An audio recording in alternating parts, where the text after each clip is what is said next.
I never imagined that one night, a birthday party that was supposed to be harmless, almost tore my entire marriage apart. I still remember the look on her face when she whispered those words. Words that would haunt me until I finally told my wife everything. But let me start from the beginning, because without the details, it might sound like just another dramatic confession online. The truth is, it was darker, messier, and more complicated than I ever thought my life could get. I'm a 23-year-old guy, married to the love of my life, Emma, who is 29. She is the kind of woman who lights up every room she walks into. The kind of woman who makes even the most mundane moment feel like something worth remembering. We had been through our share of challenges. Money problems, long work hours, the sleepless nights after our baby was born, but I never once doubted my love for her. She was my anchor, my everything. Then came Chloe. Chloe was Emma's childhood best friend. They had been inseparable since middle school, the type of friends who called each other sisters even though they weren't related by blood. Chloe was 27, fun-loving, outgoing, and always around. Honestly, I didn't mind her presence. She helped Emma during her pregnancy when I was pulling long shifts, and she often babysat so we could have a night to ourselves. She wasn't a stranger. She was part of our life, or at least that's how I saw her until her birthday night changed everything. "You'll come home early, right?" Emma had asked me that morning. She had been buzzing with excitement all week about throwing Chloe a small get-together at our place. Nothing crazy, just food, drinks, music, and a little cake. Of course, I promised, kissing her forehead before I left for work, that I wanted to be there. Not just for Chloe, but for Emma too. I knew how much Emma valued her friendship. And honestly, Chloe had always seemed harmless. The evening was simple, and a few friends came over. Some drinks were poured, and the atmosphere was relaxed. Chloe laughed louder than anyone else, her cheeks flushed with alcohol, and Emma was right there beside her, matching her energy. They danced, they sang, they reminisced about their childhood memories, while I mostly sat back and watched with a smile. At IT felt like family. But later that night, after most of the guests had left and the house grew quiet, things shifted. Emma went upstairs to put the baby to bed, exhausted after a long day. That I stayed behind, cleaning up some of the mess before finally settling on the couch to watch Netflix. That's when Chloe walked in. "Mind if I join you?" she asked casually, holding a half-empty glass in her hand. "Sure," I replied. IT wasn't unusual for us to all watch TV together. I didn't think much of IT first. It was normal. We joked about the show, made small talk, and everything felt ordinary. But then she shifted closer to IT first. It was subtle, her leg brushing against mine, her shoulder leaning in. That I thought she was just tipsy, maybe looking for balance. But then her head rested on my shoulder. "You okay?" I asked, a little uneasy. "Yeah," she murmured, her voice low. "Just tired." My stomach tightened. Something about the way she said it felt wrong, but I didn't want to assume anything, and then it happened. She lifted her head, her eyes glassy but focused, and she kissed me. For a second, I froze. IT wasn't a quick, clumsy peck either. It was insistent, demanding. Her hands slipped under my shorts, and before I knew it, she grabbed my wrist and placed my hand on her chest. "Please," she whispered, her voice trembling. "It's my birthday, just this once. I'm so lonely, and I need this." My heart pounded in my chest. Every alarm bell in my body went off at once. I shoved her away, standing so quickly that my knees hit the coffee table. "Chloe, what the hell?" I hissed, my voice low but sharp. "That's Emma you're betraying, your best friend, my wife." But Chloe didn't stop. She reached for me again, her eyes filling with tears. "I'm begging you," she said desperately. "You don't have to tell her. Just give me this, just once, please." My skin crawled that I couldn't believe what I was hearing. I turned and walked straight out of the room, refusing to even look back as I left. I heard her voice behind me, cracking with emotion. "Don't tell her, please. Don't ruin this for me." But the damage was already done.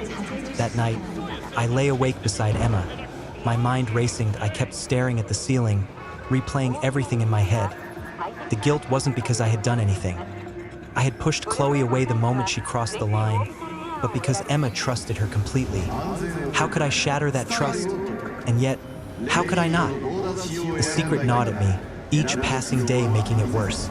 Every time Chloe came around after that night, pretending like nothing had happened, I felt my stomach twist into knots that I couldn't look at her the same way, and I couldn't look at Emma without feeling like I was keeping something from her that I knew I had to tell her.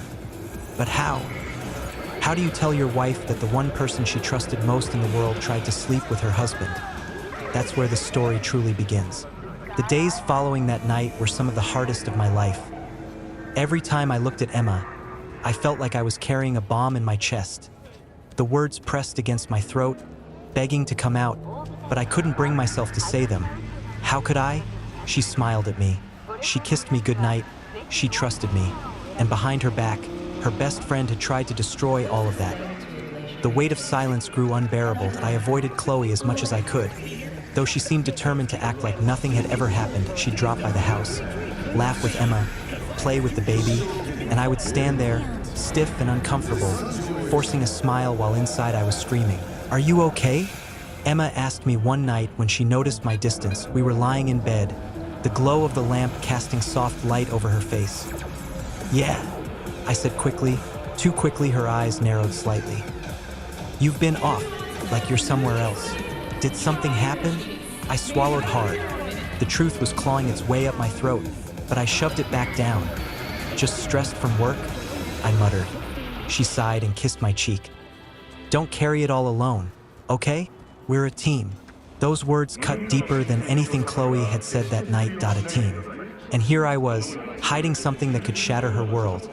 But the truth has a way of demanding to be told, and soon, the cracks in the facade began to show. One afternoon, Chloe showed up while Emma was out grocery shopping. I was in the living room, trying to rock the baby to sleep, when she let herself in like she always did. "Hey," she said softly, almost timidly. That I stiffened immediately. "Chloe, you shouldn't be here when Emma's not home." She frowned. "Why? I've been here a million times." "Not anymore," I snapped, louder than I meant to. The baby stirred in my arms, and I cursed under my breath, pacing back and forth to calm him down. Chloe's eyes filled with tears. "Are you really going to hate me forever over one mistake?" She whispered. That I turned on her, my voice low and harsh. "You tried to ruin my marriage. That's not just a mistake, Chloe. That's betrayal." Her lip trembled. "I wasn't thinking. I was drunk, lonely. I thought you..." "Don't you dare finish that sentence." I cut her off. "I never gave you a reason to think that. Never." She looked at me with something like desperation. "Please don't tell her. Can't lose her. She's all I have." The baby finally drifted back to sleep, and I glared at Chloe, my chest heaving. "Then you should have thought about that before you tried to destroy her marriage." Before she could answer, the sound of the front door opening froze us both. Emma's cheerful voice rang out. "I'm back." Chloe wiped her face quickly and forced a smile as Emma entered the room. "Hey, you're here." Emma beamed at Chloe, setting the grocery bags down. "Perfect timing. I got your favorite snacks." My stomach twisted. The contrast between Emma's bright joy and Chloe's hidden guilt was unbearable. That night, I knew I couldn't keep the secret much longer. IT was eating me alive, and the longer I waited, the worse it would get. But fate had other plans. That a week later, Emma invited Chloe to stay the night after a girls' outing. They came home late, both of them laughing, slightly tipsy, carrying takeout boxes. I tried to excuse myself to bed early, but Chloe's eyes followed me with a silent plea. The middle of the night, I woke up thirsty and headed downstairs for a glass of water. That's when I found Chloe sitting alone in the kitchen, her face buried in her hands. She looked up when I entered, her eyes red. "I can't take it anymore," she whispered. My chest tightened. "What are you talking about?" "The guilt," she said, her voice breaking. "Every time I look at her, I want to crawl into a hole. I messed up so badly. I can't even sleep." I froze. "Chloe, don't." But before I could stop her, Emma's voice came from the doorway. "Can't sleep either?" she asked, stepping into the kitchen, Chloe's face drained of color. I quickly set down my glass, my pulse racing. "Emma, go back to bed." I'll be there in a second. She tilted her head, confused. What's going on? Chloe opened her mouth, her voice trembling. Emma, I need to tell you something. My heart stopped. This was it, the moment I had been dreading. But what Chloe said next would change everything.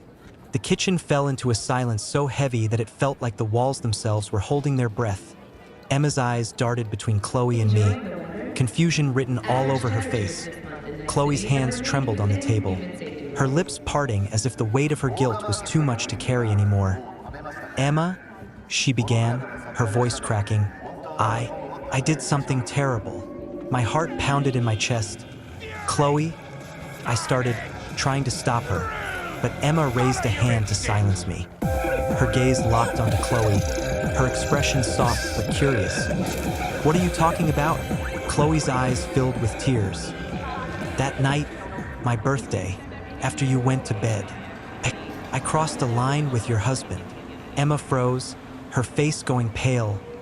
The silence stretched between us, suffocating, until finally she whispered, "What?" Chloe's words spilled out in a rush, like a dam breaking. I kissed him. I touched him. I begged him to give me something I had no right to ask for, and he pushed me away. He didn't do anything wrong, Emma. I swear, it was all me. I was drunk, I was lonely, and I made the worst mistake of my life. Emma's hand flew to her mouth. Her eyes widened in shock, then flicked to me, searching for confirmation. Is that true? She asked, her voice shaking down my throat tightened. Yes, I said quietly. She came on to me, and I pushed her away. I swear to you, Emma, I would never, ever betray you like that. The tears that welled in her eyes nearly broke me. She turned to Chloe, her voice trembling with disbelief. You? How could you? You're supposed to be my sister, my best friend. I trusted you with everything. Chloe broke down, sobbing into her hands. I know I don't deserve your forgiveness. I hate myself for it. I can't take it back, but I couldn't keep it from you anymore. Emma staggered back a step, her hand gripping the edge of the counter for balance. Her breathing was ragged, her eyes filling with tears of betrayal. Get out, she whispered. Chloe's head snapped up. Emma, please, get out. Emma screamed this time, her voice raw with pain. You don't get to cry to me.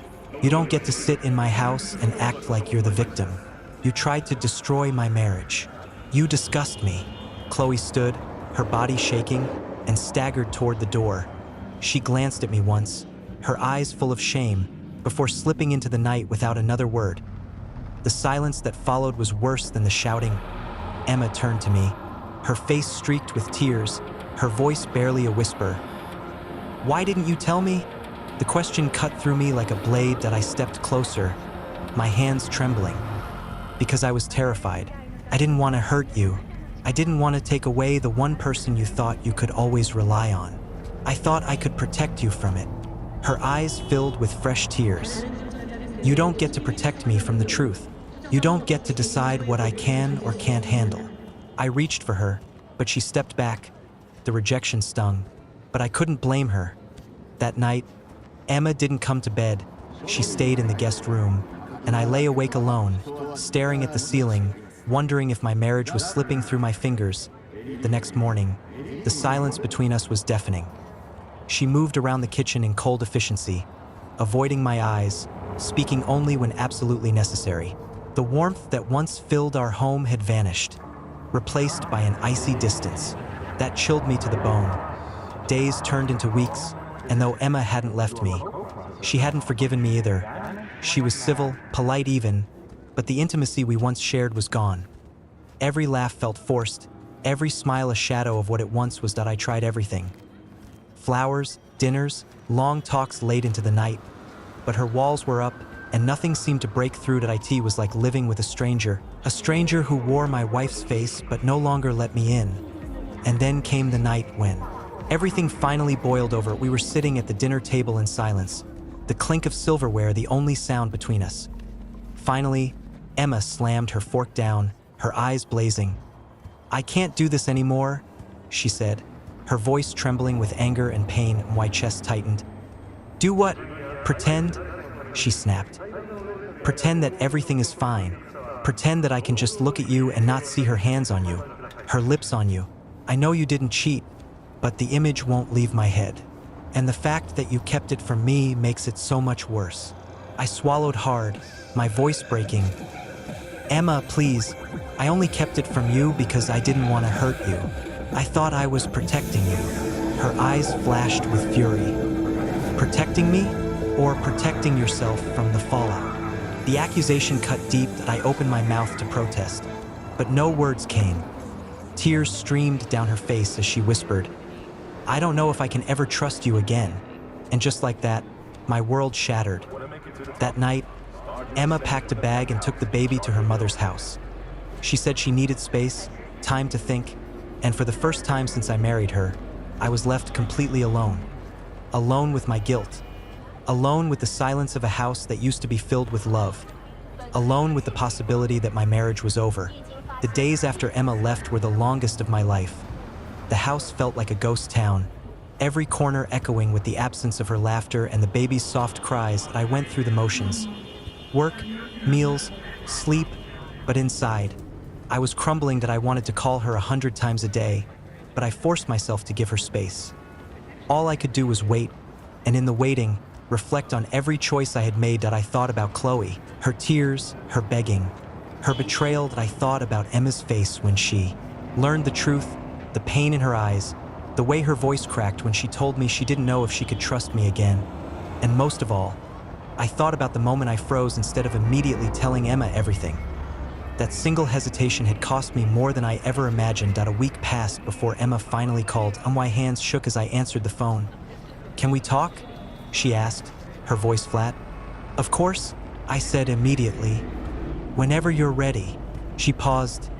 "Tomorrow, at the park. Just us." I agreed without hesitation, my chest tightening with both hope and dread.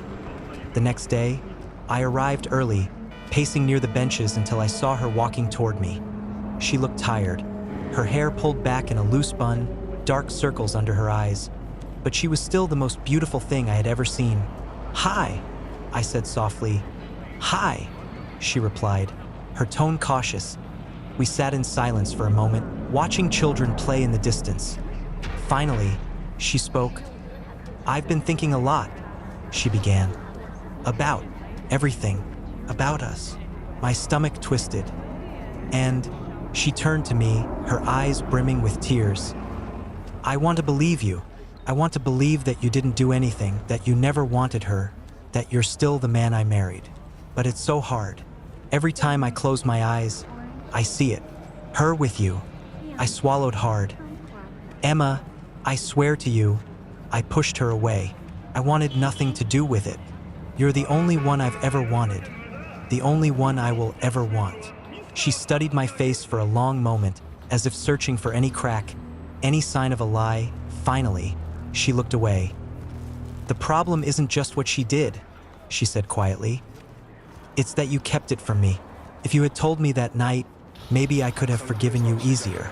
But now, I don't know." My throat tightened. I was scared of hurting you, of losing you. But keeping it from you hurt you even more. And I'll regret that for the rest of my life. Tears slipped down her cheeks. "I don't know if I can just go back to how things were." I leaned forward, my voice desperate. "Then don't. Let's start over. Let me earn your trust again, no matter how long it takes. I'll do whatever you need, Emma. Just don't give up on us." She was silent for a long time, the wind rustling the leaves above us. Finally, she whispered, "I don't want to give up, but it's going to take time." Relief flooded me, though the pain of her words still lingered. "I'll wait," I promised. "For as long as it takes." Over the next few months, things were fragile. Emma kept her distance at first, staying at her mother's, but slowly, she began to let me back into her life. That I visited often, spending time with the baby, helping around the house, showing her that I was committed to making things right. Trust, I learned, isn't something you can demand, that it's something you rebuild, brick by brick, action by action. There were setbacks, moments when Emma's pain resurfaced. when she questioned me again, when old wounds reopened. But there were also small victories. A shared laugh, a quiet dinner. The first time she let me hold her hand again. That as for Chloe, she was gone. After that night, she disappeared from our lives completely. Emma blocked her number, unfollowed her on social media, erased every trace of her from our world. That it was as if she had never existed, a ghost who had left destruction in her wake. And maybe that was for the best. The final test came 6 months later. Emma and I were sitting on the porch one evening, the baby asleep inside, the sunset painting the sky in shades of gold and pink. She turned to me, her eyes softer than they had been in a long time. "I think I'm ready," she said quietly, and my heart skipped a beat. Ready for what? She reached for my hand. To forgive, to try again, to stop letting her shadow control our lives. Tears filled my eyes as I squeezed her hand tightly. "Thank you," I whispered, my voice breaking, and in that moment, I knew we still had a chance. Our marriage would never be the same, not after the betrayal, the lies, the pain, but maybe it didn't need to be the same. Maybe it could be stronger, forged in fire, rebuilt on honesty and resilience. I don't know what the future holds. I don't know if the scars will ever fully fade. But I do know one thing. I will never again take Emma's trust for granted. And if I had to spend the rest of my life proving that to her, then so be it. Because love, real love, is worth fighting for.